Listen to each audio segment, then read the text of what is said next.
Bonjour à toutes, bonjour à tous. Moi, c'est donc Dimitri de BookWidgets et aujourd'hui, je vous présente ce webinaire Faire des examens avec BookWidgets.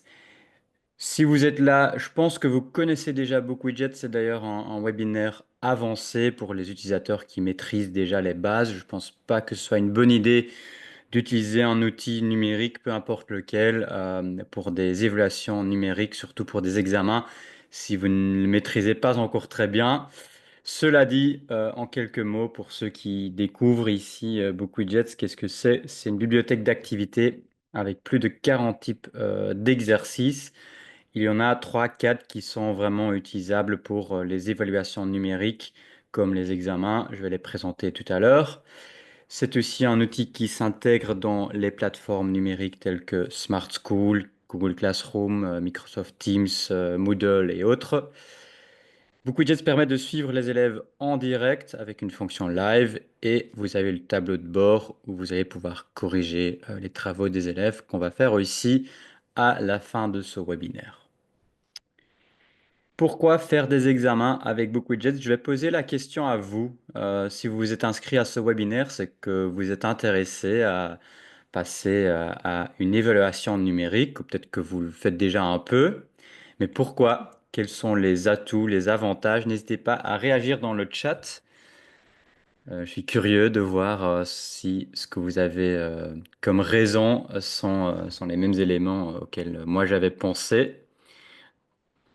Pour pouvoir adapter en fonction du profil de chaque élève, autocorrection, ce sont en effet des éléments auxquels j'avais pensé aussi. Pourquoi encore? Il y a d'autres raisons qui vous mènent à passer à une évaluation numérique.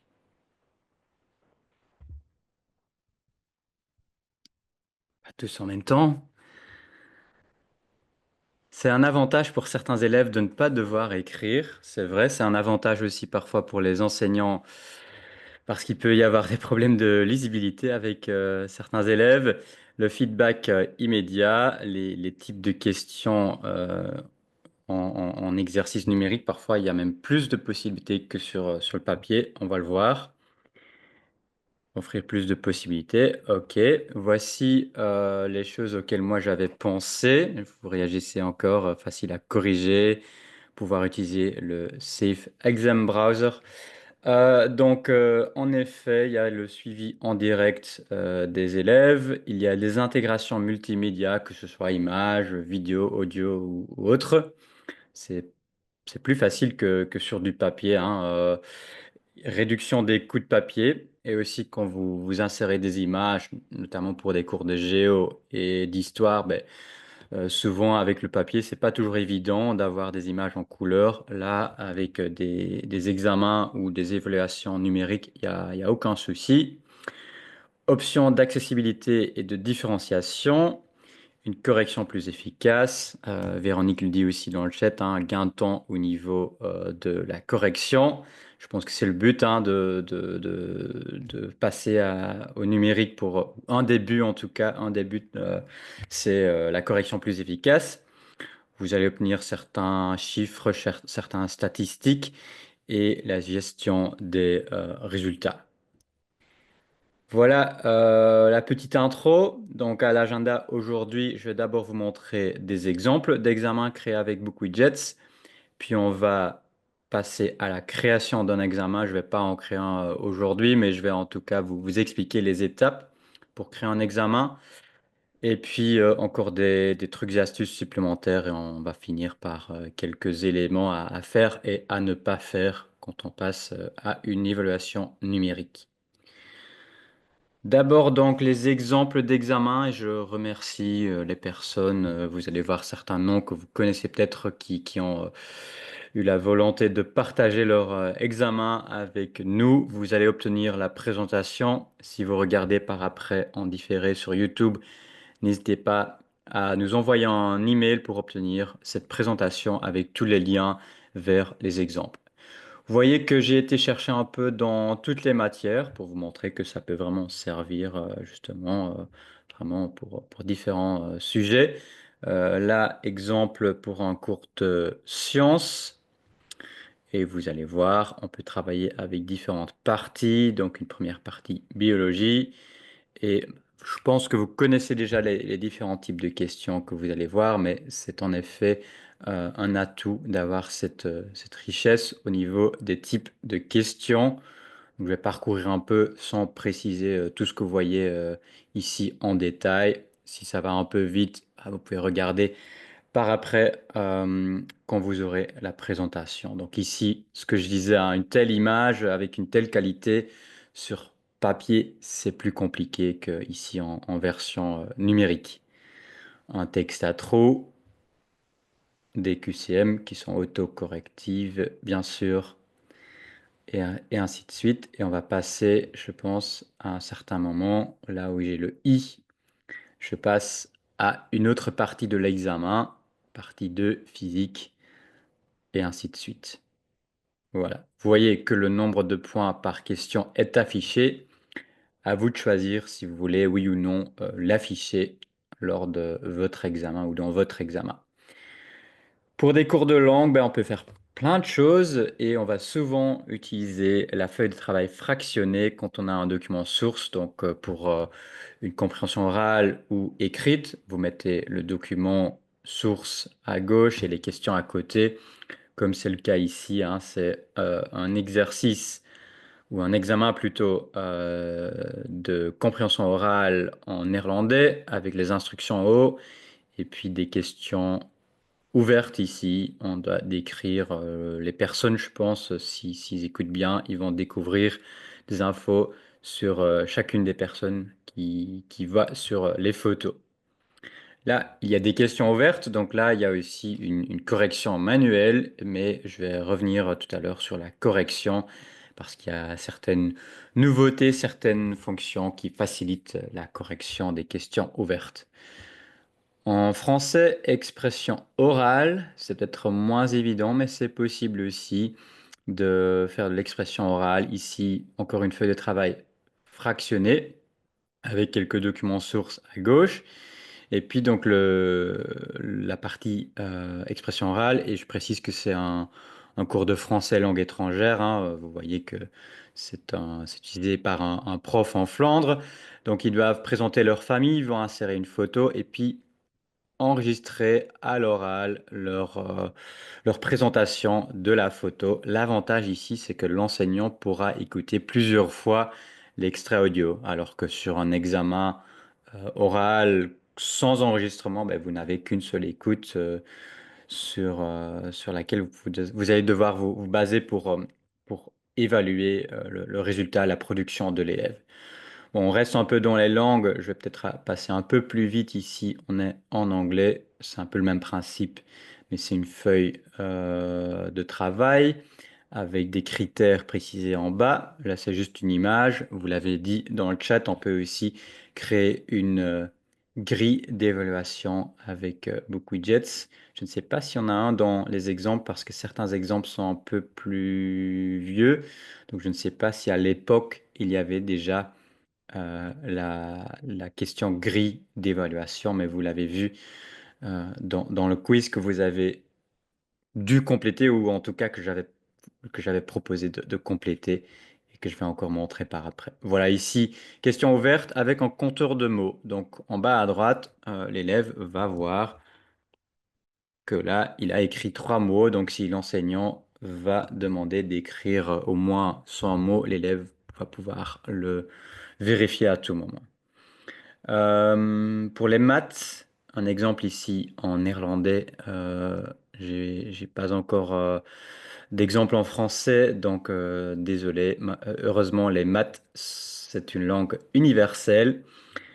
Ici, il y a aussi une petite nouveauté qui n'a pas encore été appliquée ici, donc je devrais mettre à jour l'exemple. C'est que désormais, il y a le clavier visuel qui permet aux élèves de mettre les chiffres en exposant, par exemple, parce que là, l'enseignant demande encore de le faire d'une certaine manière, mais c'est plus nécessaire aujourd'hui. On peut vraiment l'écrire correctement.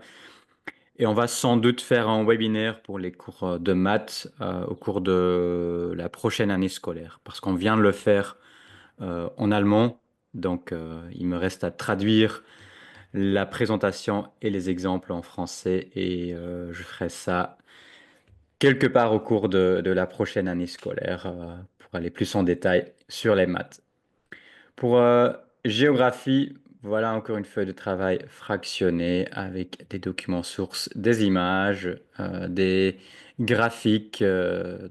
Voilà, il n'y a pas de limite, il n'y a pas le problème d'avoir 20 feuilles de papier. On peut facilement insérer des images et d'autres ressources ici et mettre les questions à côté. Là aussi, exemple en néerlandais.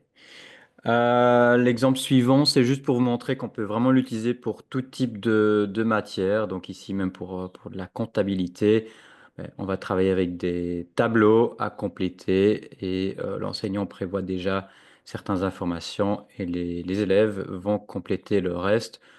Ou bien ils font ça avec ici la question tableau blanc qui permet aussi d'ajouter certaines informations dans la réponse ici. Voilà. Et puis histoire, dernier exemple. C'est encore un exemple plein d'images et d'autres types de ressources. Là aussi, hein, ils doivent indiquer certaines choses sur une image. Ce que vous voyez ici, c'est une image, pardon, une question tableau blanc où les élèves vont devoir indiquer certaines choses éventuellement en différentes couleurs.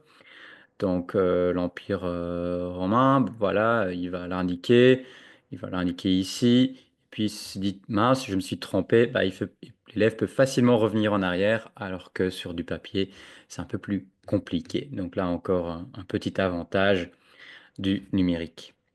Et puis il y a cet exemple que je vous ai donc envoyé et je mettrai aussi dans la description de la vidéo sur YouTube pour ceux qui regardent après. Et je vous enverrai aussi le lien de l'enseignant pour que vous puissiez faire une copie. Donc j'ai moi-même créé un examen un peu fictif avec des questions qui n'étaient pas du tout liées à une seule matière. Il y avait un peu de tout. Il y avait aussi et surtout un peu de tout au niveau des options dans BookWidgets. Donc je vais l'ouvrir ici. Voilà, et là vous voyez que je l'ai ouvert il y a plus de 20 minutes. Donc les 20 minutes sont passées et je vais devoir, je n'ai qu'une seule possibilité, c'est de l'envoyer. Ok, malheureusement dans les paramètres, et là ce que vous voyez ici, c'est qu'il y a un feedback automatique. Heureusement, dans les paramètres, je permets aux élèves de recommencer, ce qu'on va peut-être pas faire pour un vrai examen. Mais ici, voilà donc l'examen que je vous ai proposé.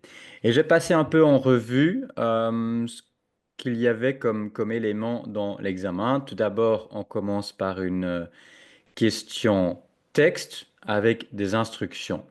Voilà, c'est déjà utile de faire ça. J'explique aussi que les élèves peuvent marquer des questions par l'étoile. Je vais vous montrer ça. Et puis, voilà, ils vont cliquer sur la flèche en bas pour commencer. Et en plus, il y a un minuteur de 20 minutes. Et il y avait quelqu'un qui avait réagi. J'ai pas vu le minuteur. Ben, le minuteur, il est ici en haut. Mais on va pas l'afficher tout le temps comme ça parce que ça va un peu générer du stress chez les élèves. Donc on va le masquer. Mais vous voyez ici l'icône et moins c'est blanc, moins de temps qu'il leur reste pour compléter l'exercice. Et puis il y a différents types de questions. Il y a des QCM avec un indice et on vous explique comment paramétrer un indice. Bon, je vais cocher une mauvaise réponse. Il y a une autre question avec une explication qu'on va voir que après l'envoi des réponses. Ici, j'ai peut-être un petit doute. Donc, je vais cocher Montréal, mais je vais surtout cocher aussi l'étoile. Et à la fin, quand je vais envoyer les réponses, juste avant, je vais me dire, tiens, je vais regarder ici. Et là, pour la question 2, ah oui, j'avais un petit doute, donc j'ai marqué par une étoile. Je peux y revenir et peut-être que je vais encore changer d'avis. C'est à ça que sert la petite étoile. Il faut rien paramétrer, l'étoile est là par défaut. Certains élèves connaissent cette fonctionnalité, d'autres pas. Donc n'hésitez pas à leur préciser. Si vous utilisez la fonction live pour suivre les élèves, vous allez voir s'ils ont coché cette étoile pour certaines questions. Voilà, ici une question glissée-déposée avec des pièges parce qu'il y a plus de mots à mettre dans les phrases qu'il y a de trous dans le texte. Ici, c'est une question où on doit mettre les éléments dans le bon ordre et la particularité ici, c'est que pour la notation, vous pouvez dire que l'élève va obtenir des points si tout est au bon endroit ou par exemple si 3 des 5 éléments sont au bon endroit, bon, il va obtenir 3 sur 5. C'est à vous de choisir. Ici, vous connaissez le type de question, je pense. La particularité, c'est que il y a un piège, il y a plus de mots à droite qu'à gauche. Voilà, donc là, je vais me tromper, par exemple, parce qu'il y a ce piège. Vrai ou faux, là, rien de bien particulier, mais là aussi, j'ai prévu une explication que l'élève verra après l'envoi des réponses et aussi dans le correctif qu'on va envoyer par après. Ici, une question qui n'était peut-être pas très facile. La particularité ici, bon, c'est une question un peu un problème mathématique.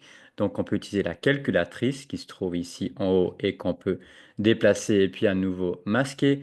Et il y a le bloc-notes où les élèves peuvent faire des calculs. Et les blocs-notes qui vont servir souvent de brouillon. Tout ce qui est écrit sur le bloc-notes par les élèves est visible par l'enseignant dans la correction. Et d'ailleurs, j'ai activé la fonction caméra, donc l'élève pourrait éventuellement même faire le calcul sur papier, prendre une photo, télécharger la photo et puis répondre ici juste en donnant les réponses qui n'étaient qui n'étaient peut-être pas très faciles à trouver.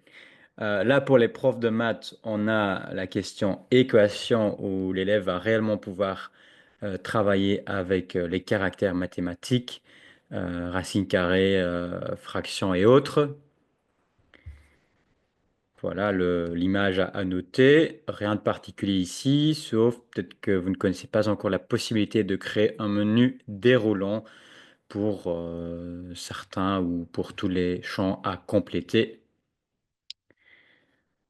Là, c'est l'image, non, pardon, le tableau blanc et j'ai ajouté une image d'arrière-plan et voilà, on va demander aux élèves, par exemple, d'indiquer la frontière entre les États-Unis et le Canada en vert. Donc, je fais ici.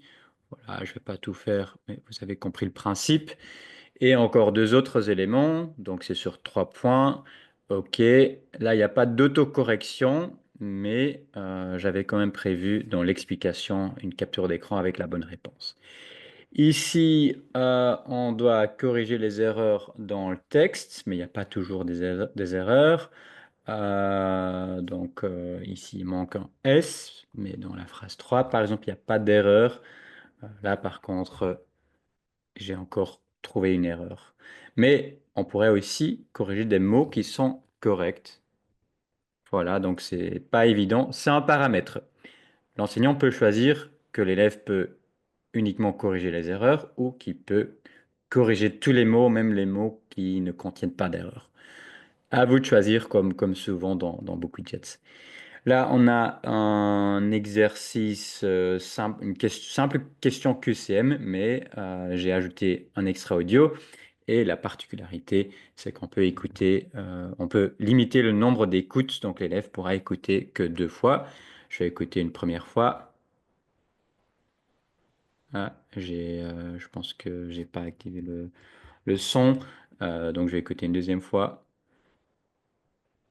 Ah, je ne sais, j'ai pas vraiment entendu. Peut-être que je devrais vérifier au niveau de mon exercice. Je ne sais pas si quand vous avez complété ce quiz, si vous avez pu entendre l'audio ou pas. Je vais vérifier.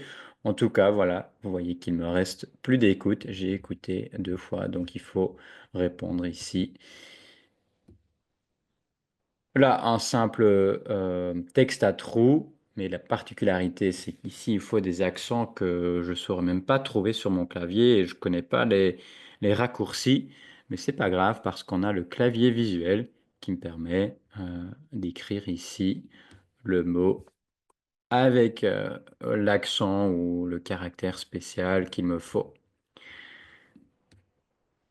Puis la grille d'évaluation, si ça vous intéresse, on a fait un webinaire sur la grille d'évaluation il y a quelques semaines. Donc, si vous n'avez pas encore utilisé la grille d'évaluation et vous souhaitez connaître tous les détails, c'est un simple type de question hein, dont vous créez un quiz, une feuille de travail, ajoutez une question et tout en bas de la liste des types de questions, vous allez trouver la grille d'évaluation. Donc en soi, c'est pas différent d'un autre type de question, mais il faut savoir un peu comment le configurer. Donc vous trouverez le webinaire sur notre site web et sur notre chaîne YouTube. Et puis la particularité ici, dans la question ouverte, c'est que on a activé les restrictions pour copier-coller.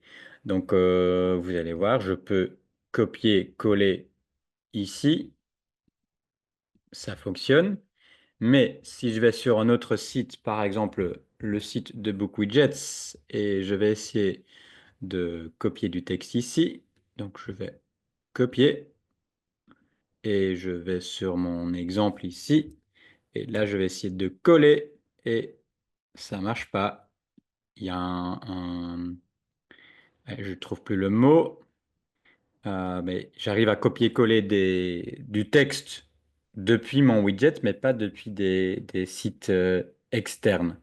Donc, que ce soit Wikipédia, ChatGPT ou un autre site, ça ne fonctionnera pas. C'est une fonctionnalité. Et puis encore le compteur de mots en bas à droite. Et puis, il y avait à la fin la question audio que certains utilisaient et d'autres pas. Et puis, on va envoyer les réponses. Voilà, je mets éventuellement mon adresse mail. Vous savez que tout ceci n'est pas nécessaire quand vous le partagez dans une plateforme numérique. Parce que là, on connaît l'élève, il sera connecté à travers Smart School, Classroom, Teams ou autre, et donc il ne doit pas lui-même compléter son nom, ce qui est beaucoup mieux, hein, beaucoup plus sûr pour un examen. Voilà, je vais l'envoyer. J'ai ce feedback automatique et j'ai aussi ici du feedback déjà. Hein, j'ai par exemple ici une explication pourquoi la réponse était Ottawa et pas Toronto ou Montréal et même en lien vers un site avec plus d'informations. Donc ça, c'est paramétré dans la partie configuration. Je vais vous montrer. Mais donc voilà, je pense que pour un vrai examen, on ne fait pas ceci. On ne va pas leur montrer les points et les bonnes et les mauvaises réponses directement après l'envoi. On va plutôt au contraire le désactiver. Mais je voulais vous montrer ces possibilités-là aussi. Voilà, je retourne à la présentation. Donc, je vous enverrai de toute façon le lien de l'enseignant de cet examen. Comme ça, vous pouvez le dupliquer et regarder comment tout a été configuré. Alors, pour créer des examens avec BookWidgets, on a créé, on vous propose une petite feuille de route. Voici les 5 étapes. Tout d'abord, on va choisir un type de widget, puis on va ajouter les questions et configurer les paramètres. Et puis, on va partager l'examen avec les élèves qui vont le compléter. Donc, on va devoir les surveiller. Après, il va falloir corriger, évaluer les réponses. Et la dernière étape, c'est le retour du feedback à l'élève. Et voilà, on a l'intégralité du processus d'apprentissage ou en tout cas d'évaluation qu'on peut faire en 5 étapes dans BookWidgets. Alors, pour les types de widgets, logiquement, vous allez travailler avec un des trois ici. Le quiz, ben, vous venez de voir un exemple d'un quiz, hein. Donc, le quiz, l'élève va toujours travailler question par question. Il va travailler avec les flèches en bas. Voilà, là, il est déjà complété, mais je peux recommencer. Je peux recommencer ici parce que ça a été paramétré comme ça. C'est pas toujours le cas, mais avec les flèches en bas ou les flèches de mon clavier, je passe à la question suivante ou à la question précédente. Euh, la feuille de travail ressemble beaucoup au quiz. Vous aurez les mêmes types de questions, les mêmes paramètres qui sont disponibles. La seule différence, c'est la présentation. Et donc là, vous avez exactement le même examen, le même exemple, mais sous forme de feuille de travail. Voilà. Donc, j'ai exactement les mêmes questions. Et on me pose parfois la question, laquelle des deux est la meilleure solution? Qu'est-ce qu'il faut choisir? Quiz ou feuille de travail? Il n'y a pas l'un qui serait meilleur que l'autre. C'est un peu votre préférence personnelle, je dirais. On pourrait dire que l'avantage du quiz, c'est que l'élève reste à chaque fois concentré sur une question, alors que pour moi, l'avantage de la feuille de travail, c'est qu'il y a un peu moins de clics à faire parce qu'on peut scroller ici. Hein, on prend la barre à droite ou on scrolle tout simplement avec la souris. Et pour moi, ça donne un, c'est un- le petit avantage de la feuille de travail, c'est qu'on a une meilleure visibilité sur le nombre de questions qui restent à faire. Parce que si après, voilà, là, l'examen a été limité à 20 minutes, si au bout de 14-15 minutes, je vois que je ne suis pas encore à la moitié, bah, je vais peut-être plus facilement me rendre compte que, il faut que j'avance un peu plus vite. Alors que dans le quiz, on risque peut-être de perdre un peu de vue, même si on a aussi ici une vue sur le nombre de questions et on va voir ce qu'on a déjà complété et pas ici en haut. Donc voilà. Et puis il y a la feuille de travail fractionnée. Si vous avez un document source, ben, vous mettez le document source, que ce soit un texte ou autre chose et puis les questions à côté. Donc, et vous avez toujours les mêmes types de questions qui sont disponibles. Voilà, mais pour ces trois types de widgets, vous avez les 35 types de questions, vous allez retrouver les réponses dans le tableau de correction et vous avez les mêmes options au niveau de la configuration et au niveau de l'évaluation et du feedback aussi. Donc voilà, première étape, choisir son type de widget. Deuxième étape, on va ajouter les questions. Je pense que là, je dois rien vous expliquer. C'est votre métier, hein, créer des questions pour mesurer la maîtrise des savoirs et savoir-faire, des compétences que vous avez enseignées. Mais parfois, il faut quand même bien choisir les types de questions. Il y en a beaucoup, hein. Il y a 36 types de questions si je ne me trompe pas. Donc, parfois, il faut réfléchir un peu laquelle va être la meilleure pour vraiment évaluer la maîtrise de la compétence que je veux, bah, en effet évaluer. Et voilà, quelques éléments à prendre en considération. Est-ce que je vais plutôt prendre des questions ouvertes ou fermées? Je pense qu'un mélange des deux, c'est toujours une bonne idée. Bah, le deuxième point, c'est d'une évidence, mais hein, il est quand même toujours utile de se rappeler, de vérifier est-ce que les questions sont en lien avec les objectifs d'apprentissage et avec ce que décrit le programme. Le troisième point est important, hein, de combien de temps les élèves auront-ils besoin pour répondre à chaque question. Et surtout, ne faites pas l'erreur de faire 20 questions QCM au début et puis trois questions ouvertes qui vont prendre 20 minutes chacune à la fin. Parce que là, l'élève va se dire ah, ok, j'ai le temps, je suis à la question 17, donc ça va. Et puis, il va, bah, dans le pire des cas, il va se rendre compte qu'il lui reste 5 minutes pour les trois questions ouvertes. Donc, ça, vous voulez l'éviter. Et puis le conseil, bah, faites vérifier vos questions par un collègue, hein. Demandez à un collègue de compléter votre widget et vérifier si tout est clair et vous pouvez faire la même chose pour lui en échange. Donc pour les questions, je pense que j'ai pas grand-chose à vous raconter. Pour les paramètres, par contre, là, il y a quand même pas mal de choses. Ben, vous l'avez vu dans l'exemple, hein. Il y a plein de paramètres et parfois, quand on est débutant, on peut s'y perdre un peu. On peut se dire, tiens, qu'est-ce que je dois faire? Il y a tellement de choses à paramétrer. Et en plus, pour rendre les choses encore un peu plus compliquées, ça se trouve un peu à différents endroits, à différents niveaux.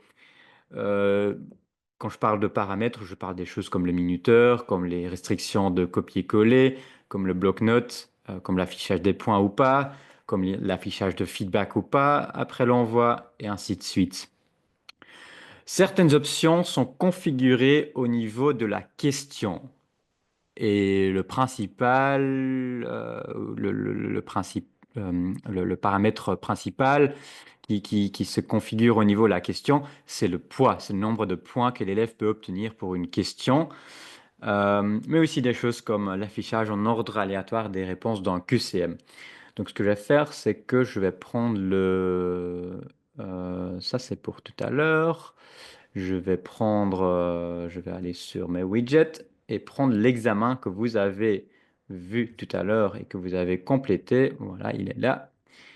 Et je vais vous montrer certaines choses ici.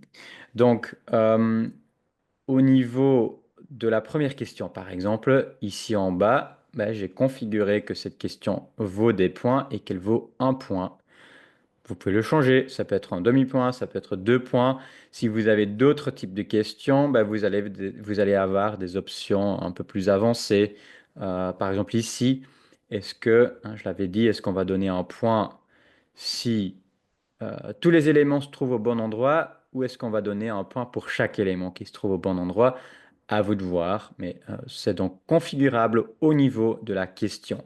Si je reviens sur cette question QCM, là aussi, ordre aléatoire des réponses, qu'est-ce que ça veut dire? Bon, ici j'ai New York, Washington, Texas, Florida. On va regarder.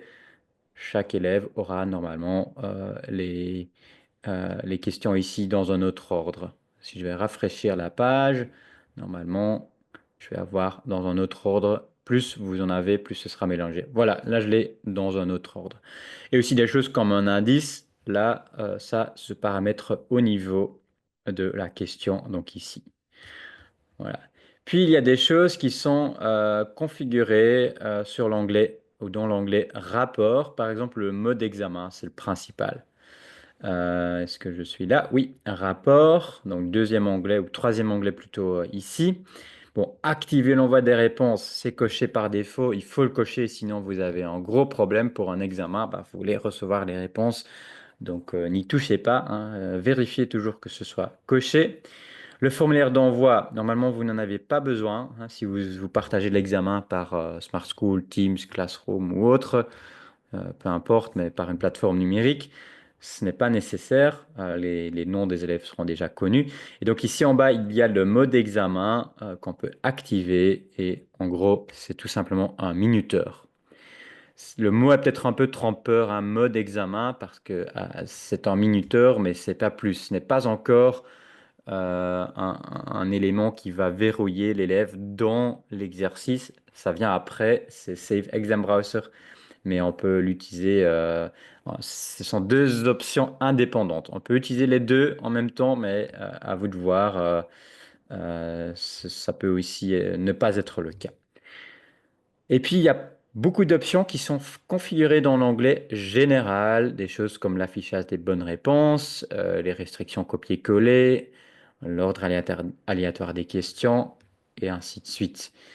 Je vais vous montrer ici. Donc, on va sur général et je vais passer en revue les options qui pourraient être intéressantes pour un examen. Je sais que c'est beaucoup et que ça va aller un peu vite. Donc, si ça va trop vite, regardez l'enregistrement par après voilà, pour regarder un peu plus à votre aise. Je vais essayer de ne pas aller trop vite quand même, mais je sais, c'est beaucoup d'infos à la fois.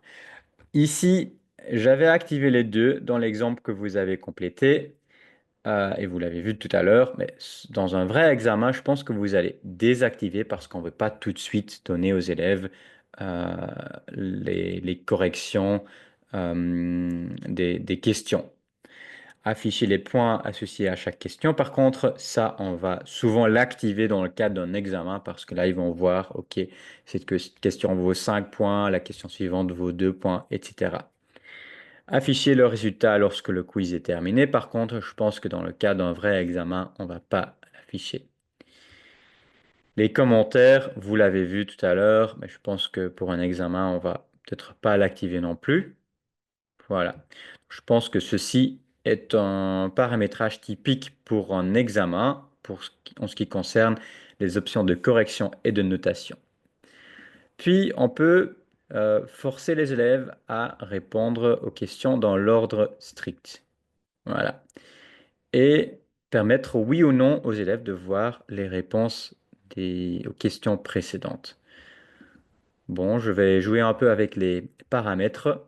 L'avantage de tout ce que je fais ici, j'ai dit tout à l'heure, ça va un peu vite, mais l'avantage, c'est que vous pouvez facilement tester tout ceci. S'il y a des choses que vous ne comprenez pas trop bien, ben, activer, désactiver, et puis cliquer sur Aperçu et vous allez tout de suite voir l'effet.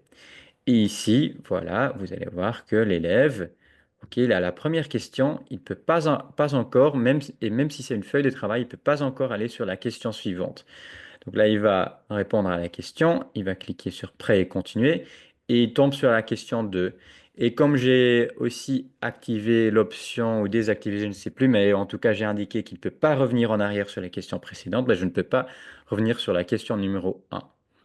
Bon, c'est à vous de voir, hein, si je pense que sur un vrai examen, souvent les élèves ont le droit de revenir en arrière, parce que c'était comme ça sur papier aussi. Je vois pas tout de suite une raison, mais c'est possible. Donc, à vous de voir. Moi, plutôt, je dirais que souvent, on va pas l'activer, mais c'est possible. Peut-être que parfois, dans la question 3, on donne des éléments de réponse de la question 2, et donc là, on peut éviter que l'élève va regarder puis revenir en arrière. C'est pour ça qu'il y a cette option. Un mot de passe de démarrage, c'est une bonne idée si vous avez un examen. Je vais encore y revenir tout à l'heure, mais là, en gros, on va inventer un mot de passe et l'élève ne pourra pas démarrer avant d'avoir complété le mot de passe que vous allez lui donner ou la personne qui va surveiller l'examen. Le Save Exam Browser, je vais y revenir tout à l'heure, mais pour en dire déjà un petit mot, c'est un navigateur web gratuit qui va forcer l'élève à rester dans l'exercice, dans l'examen BookWidgets, jusqu'à ce qu'il ait terminé. Donc l'élève va devoir compléter, répondre à toutes les questions, puis cliquer sur Envoyer. Et entre-temps, il ne peut pas aller sur d'autres sites ni sur d'autres logiciels. Je vais y revenir tout à l'heure. Le vérificateur de l'orthographe, à vous de voir si vous l'activez ou le désactivez. Je pense qu'il est activé par défaut, hein. Donc, si vous faites une compréhension écrite en cours de langue, vous allez peut-être vouloir le désactiver. Les instructions, moi j'avais fait une question texte au début pour donner des instructions, mais j'aurais aussi pu utiliser l'option instruction ici. Je vais le faire ici, hein, je vais mettre du texte là et je clique sur l'aperçu pour vous montrer ce que ça fait. Là, je vais avoir une fenêtre pop-up avec des instructions. Voilà, je vois que le titre est encore en néerlandais. Je vais encore le modifier. Mais en tout cas, j'ai les instructions ici. Et là, la différence, c'est que l'élève pourra à tout moment cliquer sur le i en haut à droite pour relire les instructions. Donc ça, c'est la petite différence. À vous de voir si vous l'utilisez comme ça ou comme je l'avais fait avec une question texte. Sélection de texte et synthèse vocale, je l'avais aussi activé dans mon exemple. Donc, vous avez peut-être constaté qu'on peut sélectionner, par exemple, la consigne et l'écouter ici. Là, je crois que j'ai un souci audio sur mon appareil. C'est peut-être parce que je suis en train de faire le webinaire, mais normalement ça fonctionne. J'ai encore testé il y a 2 jours. Donc, si ce n'est pas le cas, n'hésitez pas à le signaler au plus vite, bien sûr, mais normalement ça devrait fonctionner. Le clavier visuel, vous l'avez vu. Ah oui, j'ai sauté restriction du copier-coller. C'est encore assez nouveau. On l'a ajouté il y a quelques mois. Mais donc, c'est ici que j'ai bloqué la possibilité pour les élèves de copier du texte à partir d'un autre site web ou d'un autre document. Puis, il y a le clavier visuel que j'avais activé pour l'espagnol, mais on peut l'utiliser pour d'autres langue ou même pour en cours de maths pour les chiffres grecs ou des chiffres ou des lettres ou des symboles en indice ou en exposant pour les cours de maths et les cours de sciences. L'option audio, je vais sauter les blocs-notes. Vous pouvez l'activer ici et puis là vous dites si c'est pour toutes les questions ou pour des questions spécifiques. Moi j'ai choisi pour des questions spécifiques donc j'ai encore dû le cocher dans certaines questions. La calculatrice, on peut l'activer également ici. L'éditeur d'équations, bah, je pense qu'on va y revenir quand on fait le webinaire sur les maths. En gros, ici, on va configurer les caractères que les élèves verront dans les questions de type équation. Vous avez une légende pour les couleurs en bas. Je ne vais pas entrer plus dans les détails. Vous avez vu que j'en ai activé certains et d'autres pas dans mon exemple ici. Et puis, je pense que j'ai fait le principal. Enregistrer et restaurer les réponses, c'est une option qui est cochée par défaut et c'est très important de laisser actif cette option parce que qu'est-ce que ça veut dire? Ben, un élève va être en train de compléter son examen et puis il y a un problème sur son ordi et il était à la question 10, ben, il peut prendre un autre appareil, se connecter à nouveau et continuer parce que les réponses sont enregistrées automatiquement, sauf si vous le désactivez. Voilà, et petite précision aussi, hein, pour vraiment pouvoir le faire sur notre appareil, il faut que l'examen soit partagé via une plateforme numérique. Voilà les options. Désolé si c'était un peu rapide, mais voilà, c'est un petit aperçu des options que vous avez pour des évaluations numériques. Et le dernier, c'est les options de mise en page sous le bouton Design. Donc, vous allez sur votre widget. Vous voyez ici que j'ai l'arrière-plan bleu. Ça a été choisi pas par hasard. C'est pour pouvoir voir facilement si un élève va sur un autre site. Il y a peu de sites avec une telle couleur. Donc, je vais le voir tout de suite si je fais bien attention en tant qu'enseignant pendant l'examen. Je vais tout de suite le voir. Donc, est-ce que j'ai fermé mon exercice? Oui, mais c'est pas grave. Le revoilà. Donc là, je vais sur Aperçu et j'ai tout simplement cliqué sur le bouton Design et choisi l'option Arrière-plan foncé. Par défaut, vous avez l'arrière-plan clair.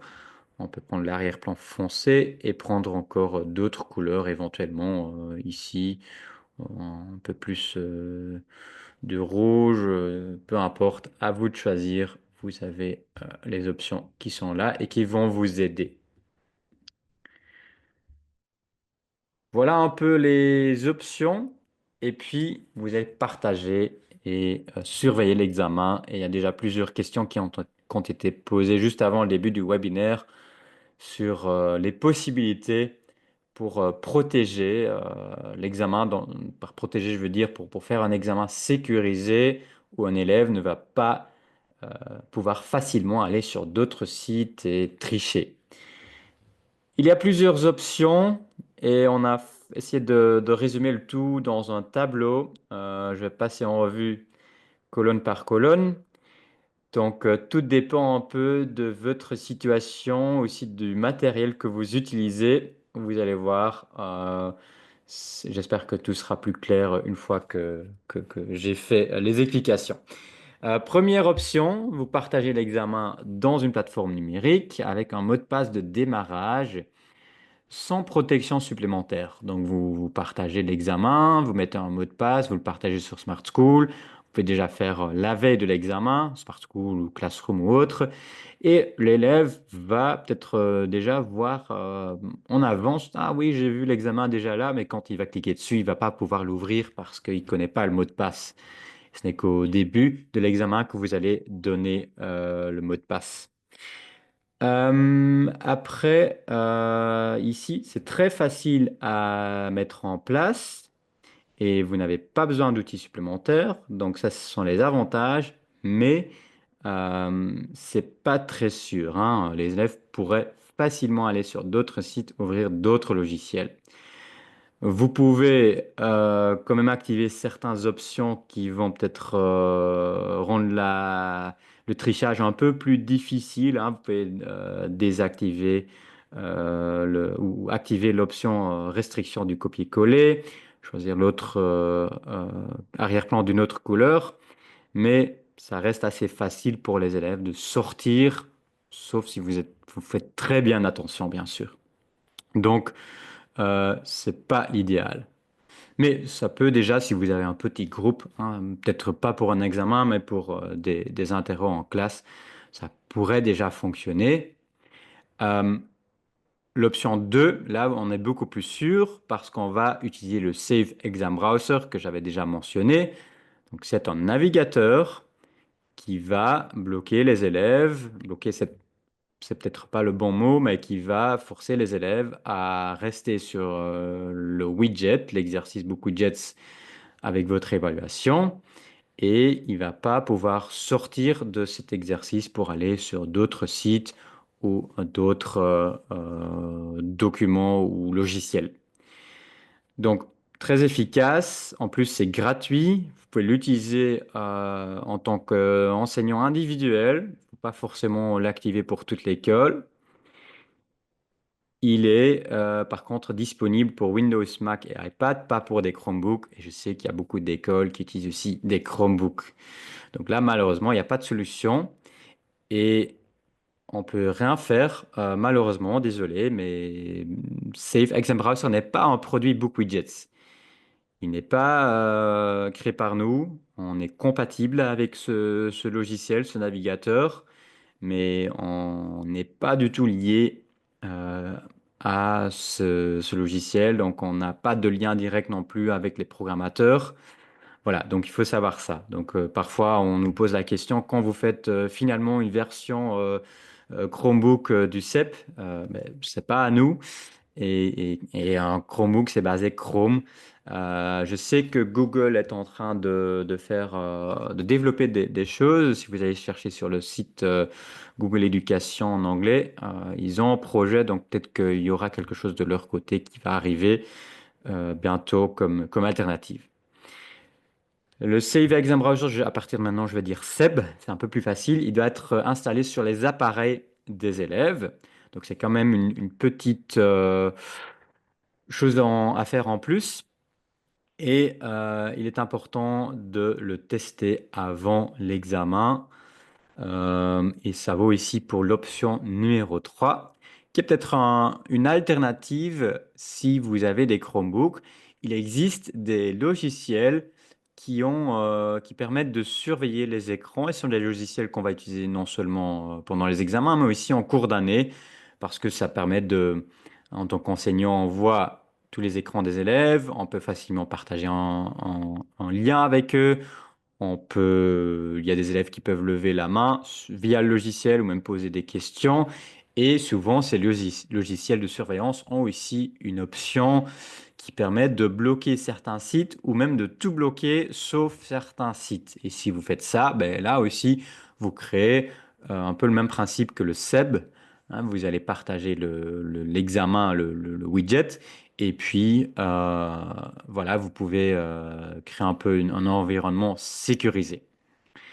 Donc voilà, c'est plus sûr que l'option 1, ça c'est clair, mais des avantages, c'est pas gratuit, contrairement au CEP, et souvent, dans la plupart des cas, ces logiciels se prennent ou sont utilisés au niveau de l'école. Donc si vous, en tant qu'enseignant, individuel, vous dites oui, ça m'intéresse, mais vos collègues et votre administration n'est pas encore prêt, mais tant pis pour vous dans la plupart des cas.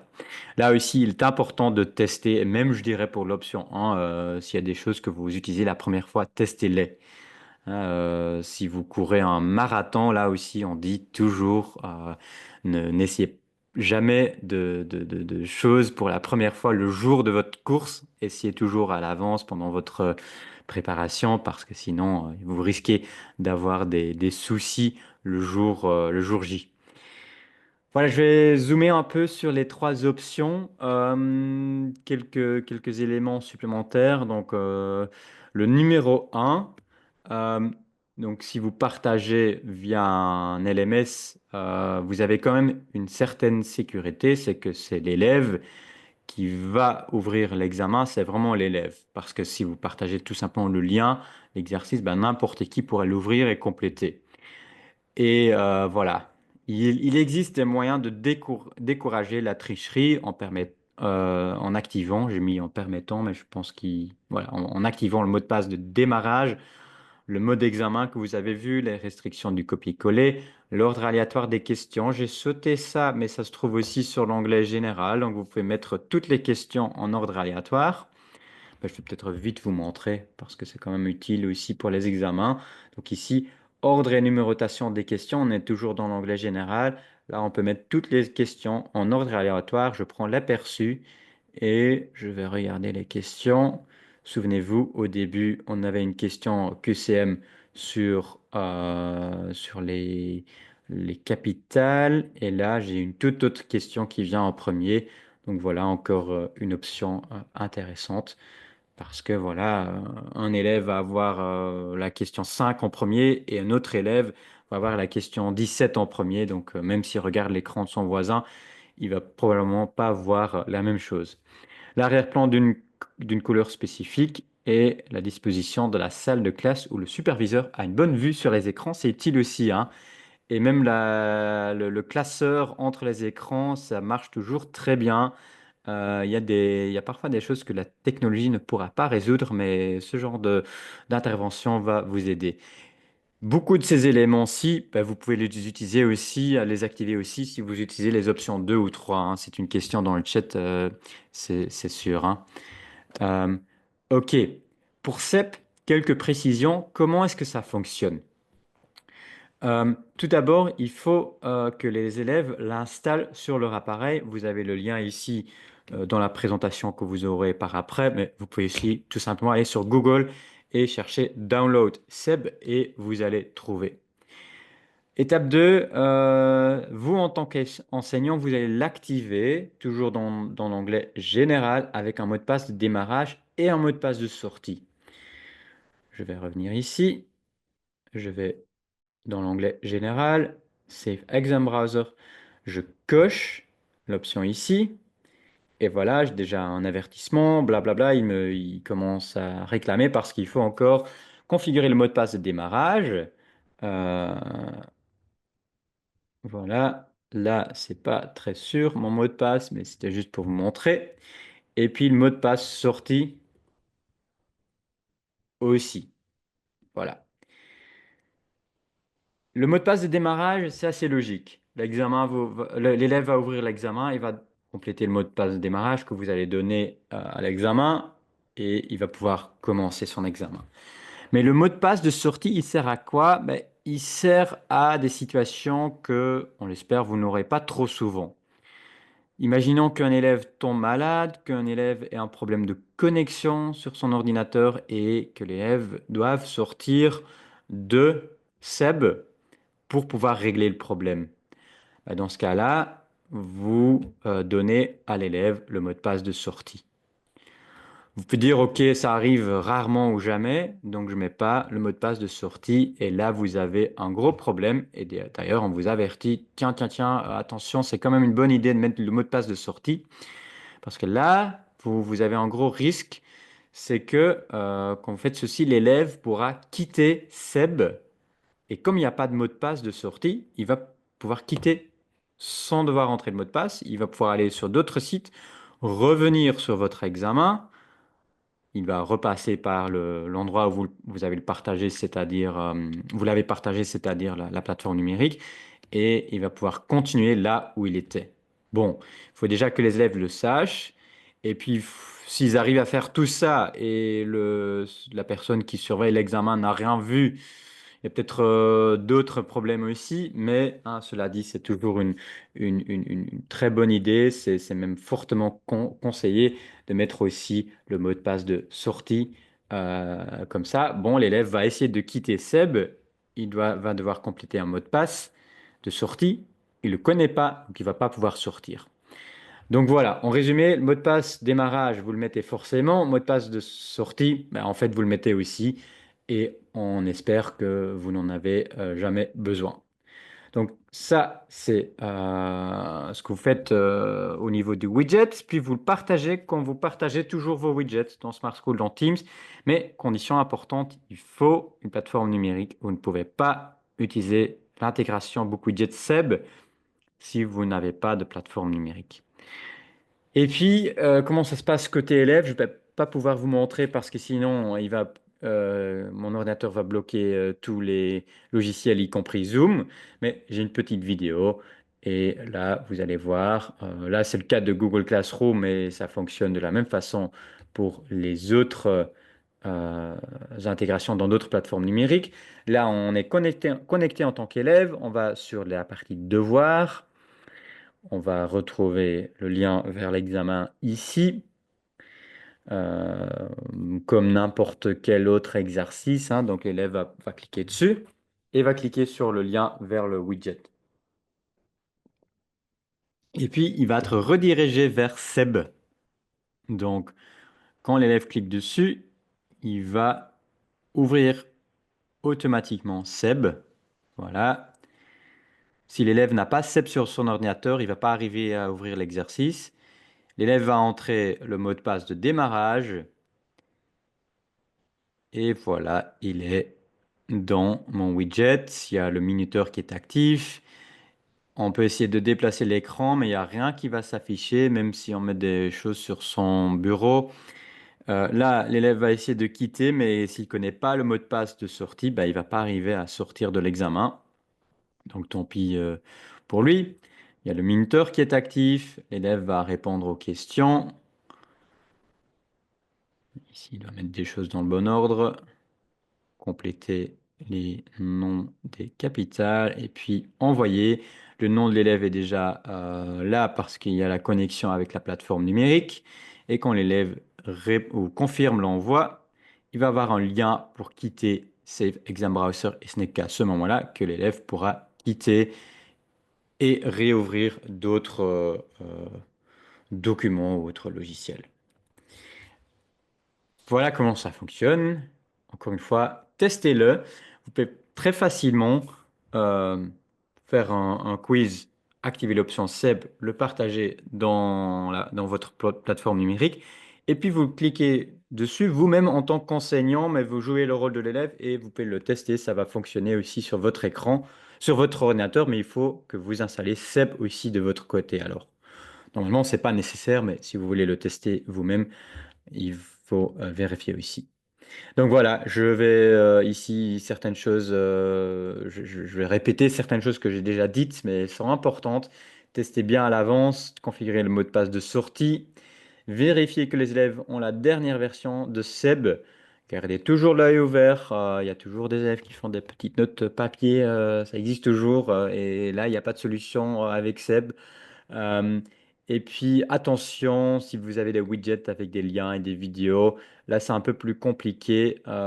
Contactez-nous en cas de doute et testez bien à l'avance parce qu'il y a certaines particularités. Si jamais il y a un problème avec CEP sur un ordinateur, ça arrive de temps en temps, voici certaines choses que vous pouvez tester.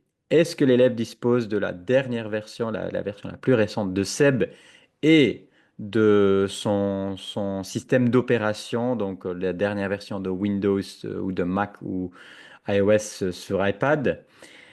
Fermer tous les logiciels en cours, redémarrer éventuellement l'ordinateur, vérifier via le gestionnaire des tâches s'il y a des logiciels qui traînent, hein. Et puis, il y a certains logiciels qui peuvent causer problème, en particulier les antivirus. Et les élèves s'amusent parfois à changer leur curseur par une icône. Donc, ils téléchargent un truc sur Internet qui change leur curseur de la souris en un petit bonhomme ou autre chose. Et ce type de logiciel peut aussi parfois causer problème, donc il faut le fermer ou même le désinstaller. Et on m'a dit, quand j'ai fait le même webinaire en néerlandais, que Discord pourrait poser problème aussi à tester ou à vérifier si jamais. Et puis vous avez cette option 3, si vous utilisez un outil comme Classroom Cloud, Blocksy, Schoolyear ou autre. Là, le problème qu'il y avait auparavant, c'est que ces logiciels permettent en effet de bloquer certains sites ou même de dire on va bloquer tous les sites sauf tel et tel site ou telle page. Mais le problème, c'est que quel est le lien qu'on va partager? Et ben, dans beaucoup de widgets, ici, vous savez que si vous travaillez à partir du site web, vous pouvez partager le lien euh, de mon widget, hein. Je peux partager le lien de mon widget et je pourrais le faire dans une telle plateforme. Mais, voilà, déjà ici, c'est pas possible parce qu'il y a le CEP qui est actif. Donc, je vais désactiver le CEP. Mais ici, avec ce lien-ci, euh, attention aussi, hein, si vous avez des choses en jaune, lisez bien, hein. Ici, par exemple, j'ai des modifications qui ne sont pas encore visibles pour les élèves. Ok, je vais mettre à jour. Voilà, petite parenthèse. Je disais que ce lien-ci, il n'est pas super sûr parce que il n'y a aucun lien avec une plateforme numérique. Donc, n'importe qui pourrait ouvrir. Oui, je vais vraiment devoir. Là, vous avez vu ce qui se passe quand vous n'avez pas installé SEB. Je vais vraiment mettre à jour. et réessayer. C'est quand on essaie de faire plusieurs choses à la fois. Voilà. Donc là, j'ai mon examen. Et par contre, c'est pas sûr du tout parce que n'importe qui, hein, si moi j'arrive à envoyer ça à mon frère qui est chez moi et qui va le compléter, qui peut chez lui aller regarder sur Internet, ben, lui, il pourrait entrer mon nom et compléter et envoyer à ma place.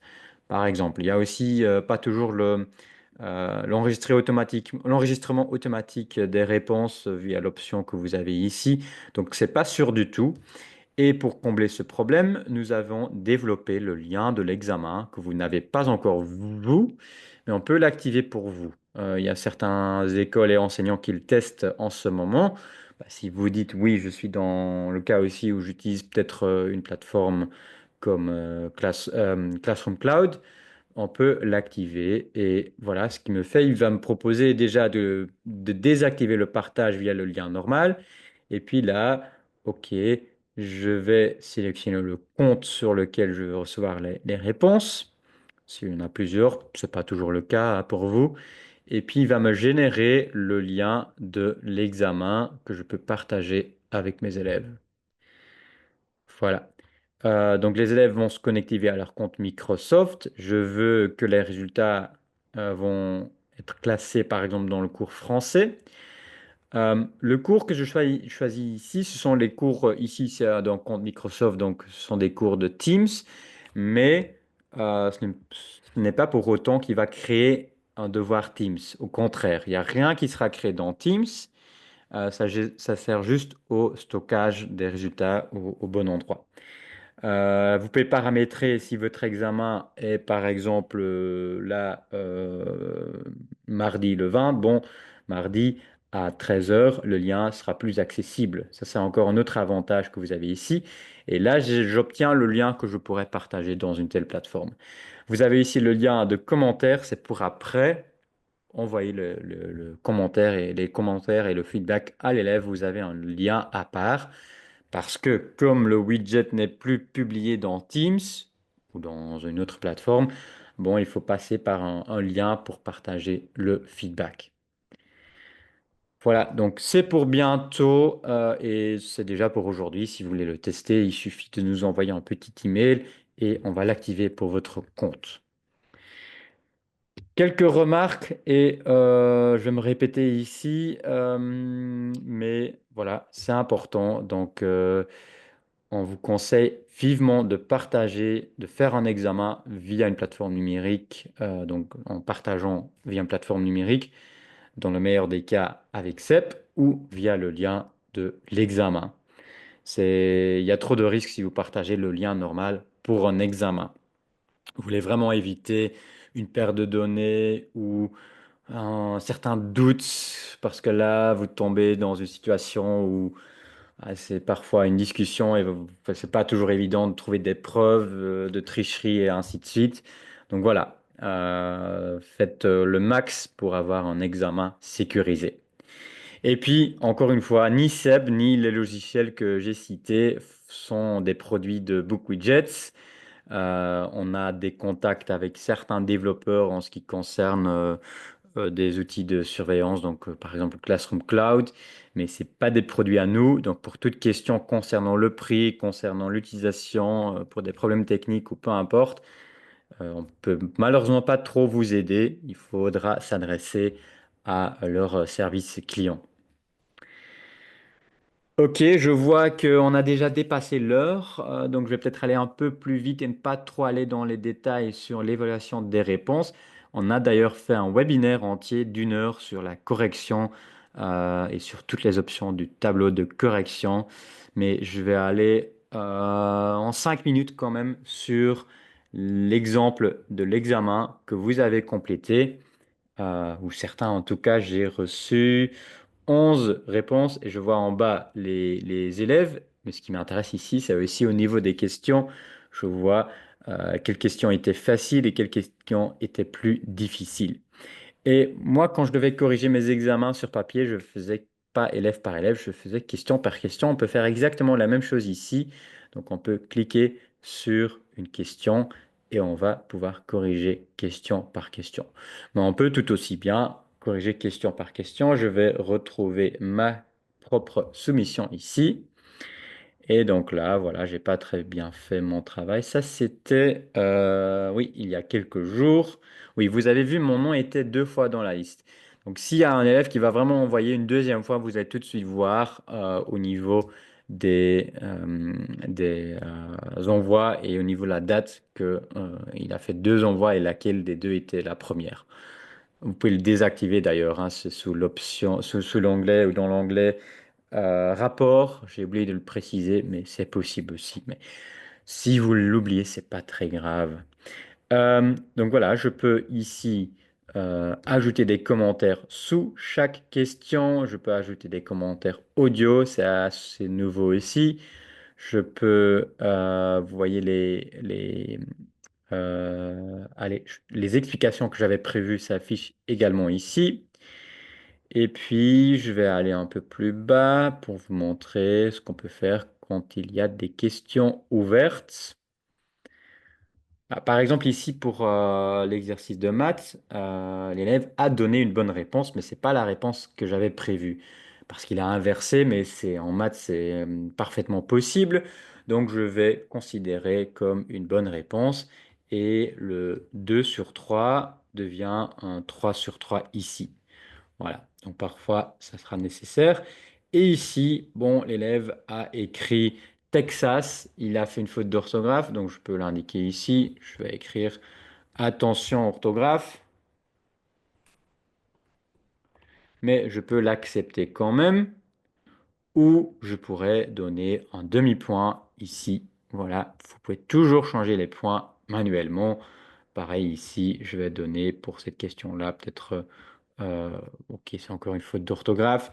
Je vais peut-être donner un demi-point ou considérer comme réponse correcte. À vous de voir. Ici, vous avez des outils pour annoter toutes les questions photos, tableau blanc et les blocs-notes. Je ne vais pas rentrer dans les détails ici. Mais voilà, qu'est-ce que je voulais encore vous montrer? C'est la question ouverte qui est ici.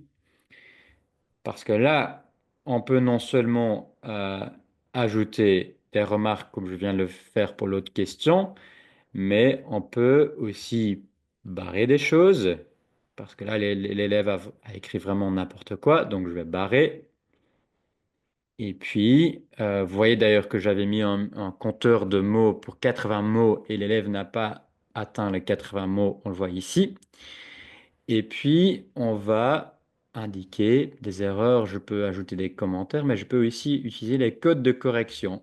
Vous sélectionnez une erreur, vous cliquez sur la troisième icône, le libellé, et là, j'ai O pour orthographe, G pour grammaire, S pour style et ou syntaxe, A pour accord, P pour ponctuation, et ainsi de suite, parce que c'est à vous de créer votre petite liste. Je viens de cliquer sur les trois petits points et je peux moi-même créer ma petite liste parce que ce que vous voyez ici ne sera pas affiché par défaut. Je l'ai créé moi-même.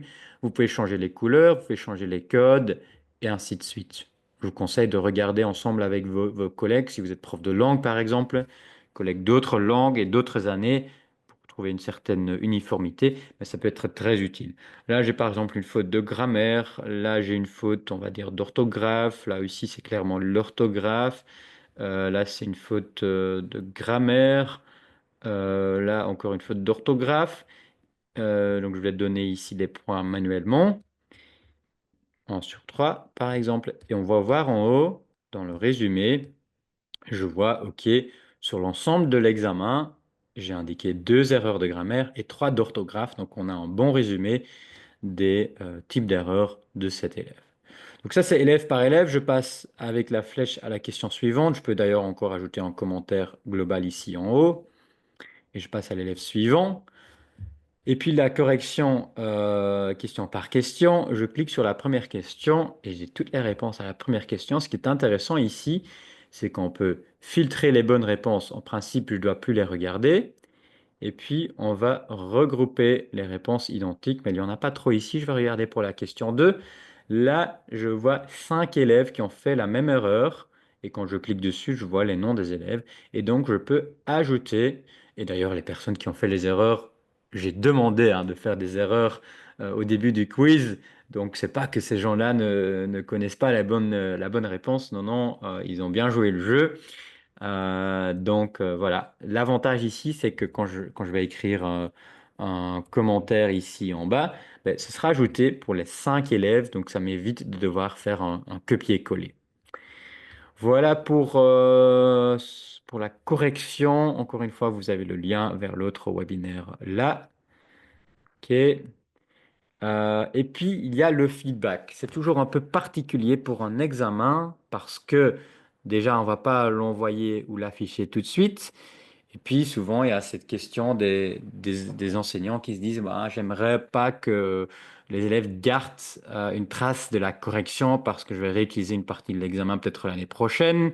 Peut-être qu'ils ont des frères ou des sœurs ou des amis qui sont un peu plus jeunes, donc je risque d'avoir en classe l'année d'après, et ainsi de suite. Donc on a certaines solutions.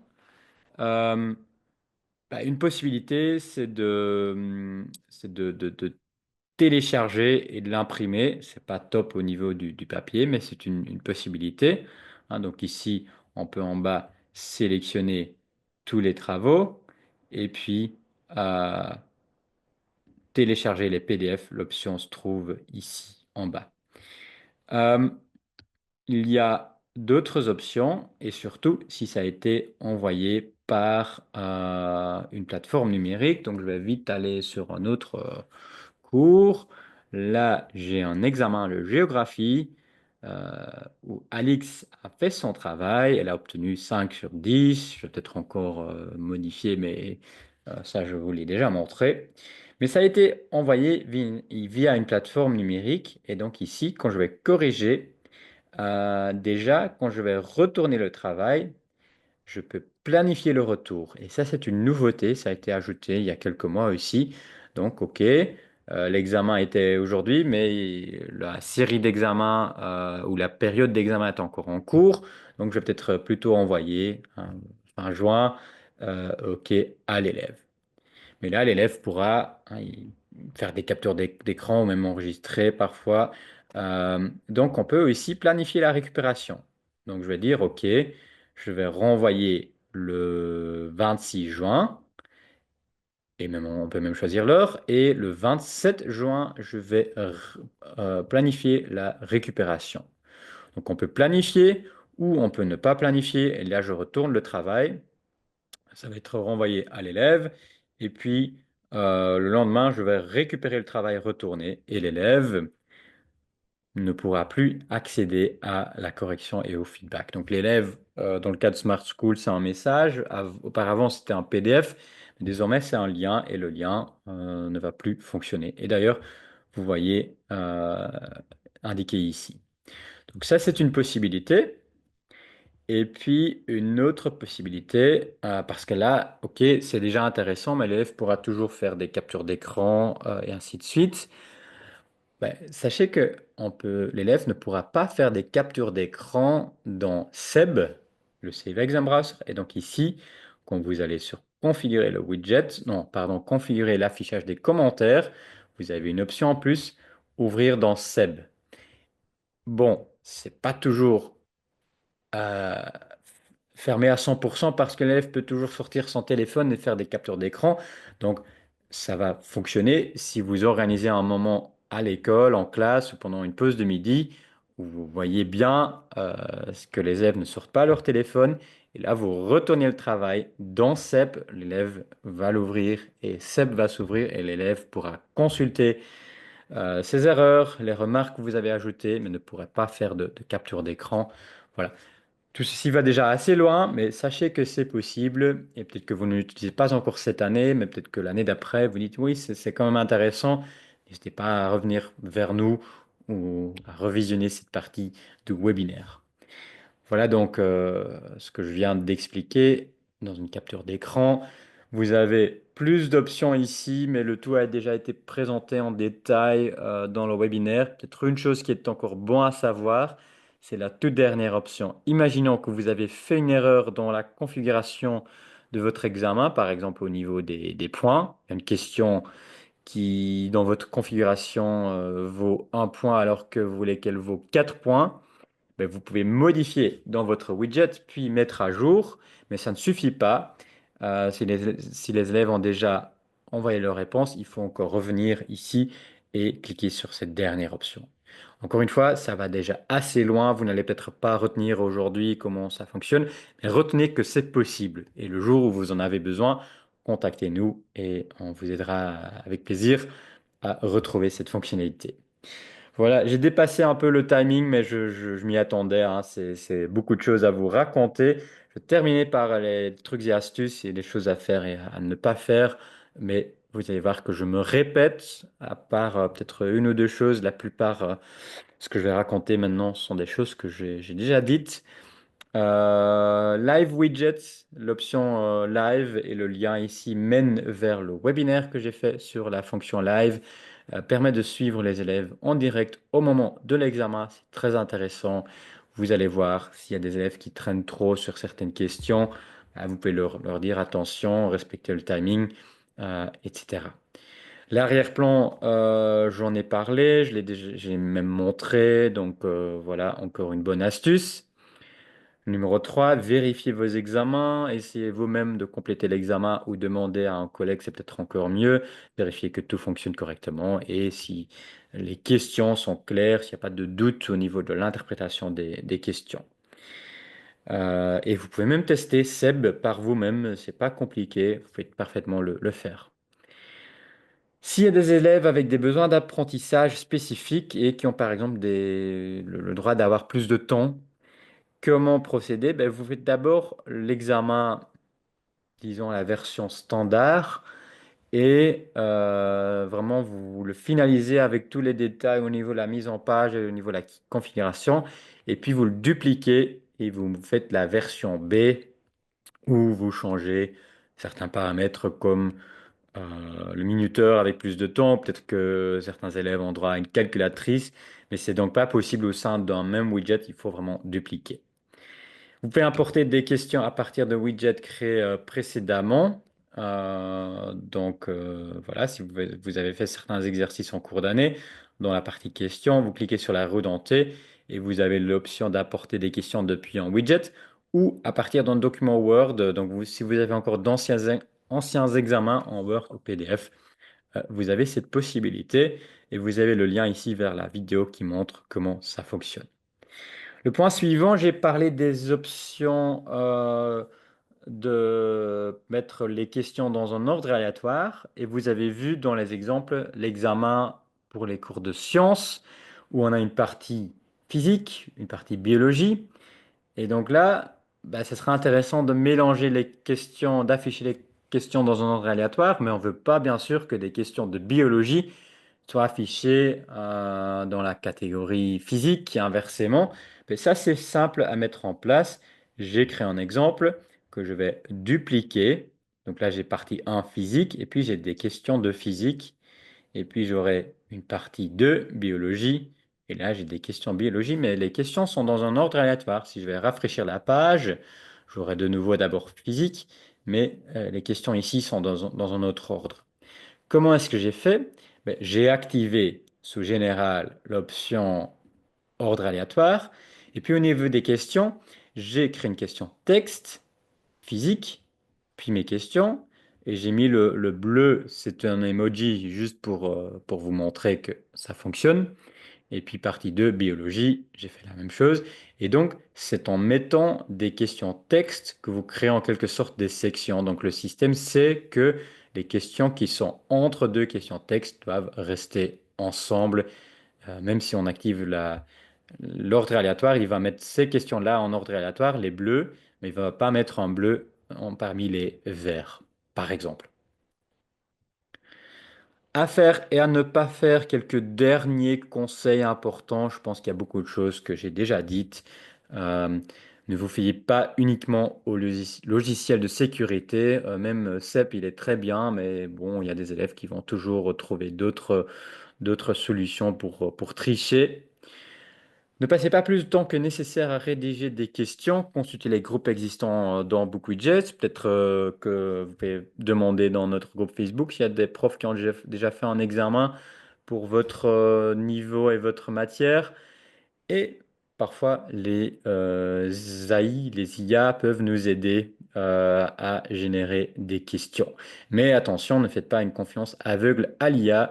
L'IA génère des erreurs, hein. J'ai déjà vu plusieurs fois des erreurs sur des choses assez simples. J'ai généré des mots croisés avec une IA, des mots croisés sur l'Union européenne. Et il y avait dans la liste des pays, par exemple le Royaume-Uni, bah, qui aujourd'hui ne fait plus partie de l'Union européenne. C'est assez basique et pourtant l'IA fait ce genre d'erreur, donc faites attention. Ne négligez pas les besoins d'apprentissage spécifiques, j'en ai parlé. N'oubliez pas, par exemple, d'activer la sélection de texte si les élèves utilisent des lecteurs immersifs. Testez à l'avance, je me répète, mais c'est important pour éviter des problèmes le jour J.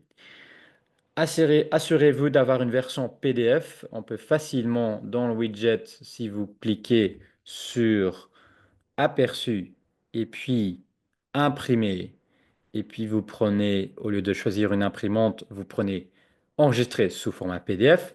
Vous pouvez facilement obtenir un PDF. Si jamais il y a un problème réseau, par exemple le jour de l'examen, ben, on peut encore imprimer ou copier la version PDF. Euh, Corriger de manière efficace, ben, tout est dans notre webinaire. Je vous conseille de le regarder si vous pensez que, tiens, au niveau de la correction, il y a peut-être encore moyen d'être plus efficace. Et n'hésitez surtout pas à nous demander de l'aide, hein. Il y a parfois des gens qui me disent, moi, j'ai cherché pendant 2 heures à trouver telle ou telle option et j'ai pas trouvé, alors que nous, on peut vous le dire en 2 minutes. Donc, n'hésitez pas à nous contacter si vous avez le moindre doute ou même une proposition, une suggestion d'amélioration pour, euh, pour nous, que ce soit lié aux examens ou à autre chose. Voilà, j'arrive au bout du webinaire. Pour terminer, quelques liens utiles. Donc, l'adresse mail pour nous contacter, les webinaires, les tutoriels, le groupe Facebook francophone et le blog qui est en anglais.